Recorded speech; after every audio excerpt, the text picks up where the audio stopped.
Basta nga lang matutunan yung ganitong estilo ng pagluluto, marami na talagang putaheng maluluto gamit ang estilong ito.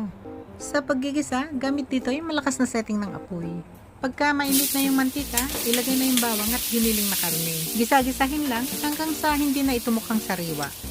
Ilagay na ang mga siling labuyo at sibuyas. Patuloy lang itong igigisa hanggang sa magmantika ng giniling na baboy.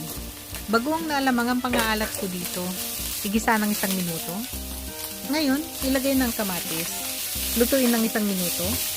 Baguio beans nga pala ang gulay na gagamitin ko dito. Timplahan ko rin ito ng chicken powder.